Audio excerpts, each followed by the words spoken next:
Ladies and gentlemen, back on the last interview of the day when we are in round 2 Emirates Drift Championship powered by Monster Energy here in the United Arab Emirates. I am here with David Egan, the man behind the show. This guy, I have to say, I have to really thank him for all the efforts that he's doing alongside with the team, coming from IDC, BDC, Drift Masters, and many others, Drift Games now, and many others that we're going to be talking about in the next few questions with Dave. But this is the man. I'm sure all of you see him all the time, but now we want to talk with Dave about a few things from behind the scenes and how all this gets to happen. Yeah, so today we finished up round 2. Amazing round. I think 5 years ago, it was actually my first ever year running events ever. A very different Dave to the Dave now who's done 100 events coming back, and it's been also great to see the separation of what's going in, doing our own journey of Ireland and UK and Europe, and the Middle East taking a big journey as well, improving all the events. Lots of different promoters have been here and doing great jobs, and now we come back, the grid are much better, they're more educated, they're more competitive, the action is like watching something in Europe, and to see that progression sort of step away and come back a little bit is so much fun, because I remember in the early days when it was really tough to get a tandem valve to work, and now you're watching guys do runs that are like exceptional quality. And for us judging, it's very difficult. And there was a lot of dispute and debate, which usually was who spun first or who made the bigger mistake. Today there was some amazing driving, and that's why we come back, because we love the sport, we're fans at the end of the day, and we somehow make it a job as well. And to have my whole team, we've got the full 5-man team here this weekend. Everybody's working hard and we're having a great time, and smiles all around, so you can't ask for more. Well, thanks to you and thanks to the team that we can actually do those events around here, and we learn from you guys. Hopefully you will always be around and you'll always keep bringing this back. As long as you guys have sun, we'll be around, right? Well, yeah, I don't think the sun is going away anytime soon, so I think it'll stick for a while. Events, since you were here last, we did Drift UAE. Yes. I worked with you in that, and then we have EDC now. You had IDC and BDC and Drift Masters in the past couple of years. I think IDC for many years. Yeah, 5 years. 5 years, and that all runs around. When you look at the Middle East drifting, and we can include Oman International Drift Championship, which is coming up next week, with round 1, and the UAE EDC that you see and you actually do. What do you see, how soon do you see that the community of drifting in the Middle East will be able to catch up with the European community of drifting? I think from a skill perspective, I would say. Yeah, I think a lot of that has come from the word you use, community. I think there was a lot of separate regions here. So guys would only meet up very rarely, and winning was a very big thing 5 years ago. It was like any other sport, I want to win. Whereas I think now, learning from each other, using each other as a reference point has become much more commonplace for drivers on the grid. They're learning from the people around them, learning advice, and not being so solitary. And that's what's made this huge jump. I think it's the guys from obviously like Ham and Sultan and Danny have gone to Europe, come back with that knowledge and shared it with everybody around them. So everybody's got that knowledge now, and that's been a big jump in the right direction.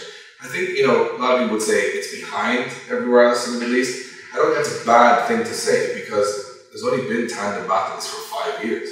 I mean, you've got another 10 or 12 to catch up, with everybody else around the world. It takes that time to build a solid grid, to get the right resources in the country in terms of parts and supplies and safety equipment. And I think now, what is impressive about the Middle East is how fast it's coming. Because I don't think, like every other country, say Ireland has taken 15 years, 16 years to get to this point where you have a world champion and many top drivers. I think you're going to probably look at 6 or 7 in the Middle East before that's of the same caliber. And that's a very impressive feat to go from not knowing what a tandem battle is and going from freestyle competitions and car park drift style drifting, which is fine in its own right, but to go to that international standard 5 years from there to now and have the likes of Ahmed Dahan go to Drift Masters and hold his own there, it's a very fast progression. And I think it's an exciting time for the Middle East and drifting, because there's new stars popping up in all these different regions, and all of a sudden they're household names. And I think that's where some of the other countries in the world have sort of peaked. You're still on a constant rise here, and that's when it's the most exciting. I think it is very exciting. It's very exciting for us, and the way we see all those drifters keep on coming and improving. I do travel to Europe occasionally, maybe more oftenly than occasionally, and I do meet those drivers in Europe. And unfortunately, I wasn't lucky enough to catch any of the Drift Masters last year because of commitments. But I've done Gateville, I've done IDC, I've done Nürburgring Drift Cup, and a few others. If I would tell the guys to fly over to Europe, I would always tell the guys, you need to do something in Europe. You need to go fly, at least rent a car and drive in one of those events. Which event would you recommend if somebody wants to go and start an exposure? We know that the Ham and Sultan already have that experience, and a few others maybe are within the caliber of the same drivers, so they can go maybe for Drift Masters or IDC, where it's really tough. Yeah, I think national level is where I would go. If you're going to go from the Middle East, nationals such as any of the national events in Nürburgring Drift Cup, Lithuania, Drift Games in Ireland, the British Drift Championship, those competitions are the right level. I think when you look at Ahmed Dahan, he's a special individual who has won an awful lot of drift championships here. In fact, he's probably won all of them. And that's why he can go to that level of Drift Masters, which is the best of the best. But I think if you were to go there from a national championship to the best of Europe championship, it might be a daunting experience, and it will be for a lot of drivers. I think going to a national, one, it's cheaper because it's generally closer, in proximity to each of the events for a championship. But I also think there's a misconception of getting experience in one event. I think a lot of drivers need to commit to a couple of events to really feel, because one event you make one mistake and go home early. Getting the feel over a couple of events, not just of the driving and the ability of the other drivers, but the knowledge. And that's something you get from getting comfortable with the people in the grid and having conversations. And remember, drifting is a fun sport. It's about meeting new friends, learning new things, getting new experiences. And I think you need a little bit of time in any country. It's like you would say, right, people come to Dubai for a weekend, they don't really see the Middle East. No, you don't see the Middle East. You only see Dubai, and Dubai is a different form of the Middle East. Exactly. So I think that's the same way when it comes to European events. You've got to come and expose yourself to the culture on the grid and do that national side of things. And we're always doors open to anybody who wants to come and compete from any region. And we've had people from Kuwait, we've had people from Saudi Arabia, from all these different countries come and done really well. But most importantly, had a really good time and learned a lot and used it to their advantage in events over here. So I would definitely recommend it. Of course, shout out to the Kuwait drivers, Mr. Abu Shayba and Fahad Al-Jidai. We've seen them driving in BBC last year, and I think they've done good. They did good. I mean, it's tough flying in, flying out, having the logistical problem of that kind of thing. It's probably better to partner with somebody in the national country and say, can you help me and run my team? I think it's very difficult to do it as a third party flying in. They did a really good job last year and they learned a lot. And I think in drifting, that's pretty much, even James Dean, who's the world champion, will say, every battle I learned something. And if he's still learning, everybody else should still be learning every day. 2 times world champion consecutively. I mean, that's an achievement by James Dean. Shout out to you, bro. We'll see you next week. And where we are now, which is very obvious, Drift Masters. Sure. Okay? It's coming up bigger than ever. Yeah. I've heard from some drivers that all the drivers need to do submissions. Yes. And they will be filtered. Not everyone will be accepted. Just So basically we had... Because obviously you don't want to have 100 drivers on the grid. Yeah, it would be the longest event of all time. Exactly. The judges would be asleep by the end of the qualifying, so that's another part of it. I will lose my voice if I'm doing the commentary. Yes. So we had 175 entrants in the championship from 35 countries, and that has been chosen as 45 drivers only, and they represent 22 countries. So these are drivers that have based, essentially, they're not just able to do it, they have achieved something in the past, be it championships on a national level, European level, or they have this sort of media exposure, or they've built a reputation around that. So that every driver on the grid has a unique story, and they're well known to the public. And again, drifting is trying to break that mainstream ceiling. You need characters, you need machinery, and you also need a good driver. And I think what happened last year was nobody really knew who those guys were, but after a season, you can kind of tell who the best guys are and who was missing from that pack. And I think going into 2019, the 45 drivers that have been selected are all superstars. So it becomes a very interesting thing to watch when you realize that all of these guys losing, any one of them, is a big shock. And 45 guys can't win. So whoever wins, it's a big, big competitive. And a lot of guys, especially UK champions, Irish champions in the past, have spoke to me and said, just getting to the top 16 in Drift Masters is an achievement that they would take as much as a podium back home. So it goes to show the level of driving there. And we're improving the media, improving the live stream. We've done some good partnerships, and we're trying to make it a really good show. And I think that we're hoping that it's watched the world wide over. And now it's not a competition against any other series. We're very good friends with the guys from Formula Drift and all these other series. It's very much just to bring more of drifting to more people. And I think for the first time we have a true Champions League in Europe of drifting with the best guys all in one place. If you're a drift fan from anywhere in those 30 countries, that's what you wanted to see for years. So it's happening now, and the events are bananas on islands and stadiums and you name it. So we're really looking forward to it. A lot of work, believe me, in these events, but we're pumped. It's anytime the sport is moving in the right direction, we're hoping to be alongside it for the moment. Do you think in a few years we should look at a road show from Drift Masters to do some drift events around the world, or is it going to stick to Europe? I think it'll stay to Europe for the moment until that. One thing in drifting you can do is reach too far too soon, and you can spread yourself very thin. And the best thing to do is concentrate on the one thing that you want to get right. And I think that's what we're doing in Ireland, we're doing it in Europe, saying we could do 20 championships, but they'll all have a little piece of us. Whereas if we put our heart and soul into very unique one thing that we believe in, get it right and get it in the right direction, that's the best move, I think, at the start. So that it's something you believe in, it's going to work. And you get overly ambitious. Some people do in drifting, and I think for us, we've always been realistic and said if we're going to do something, we have to calculate how much time it is, how much energy it is, and make sure that for the people involved, we give it everything. So I think for the moment, it will stay in Europe, and if it's to go to a more global scale, I think you will see that become a partnership between multiple regional championships or continental championships.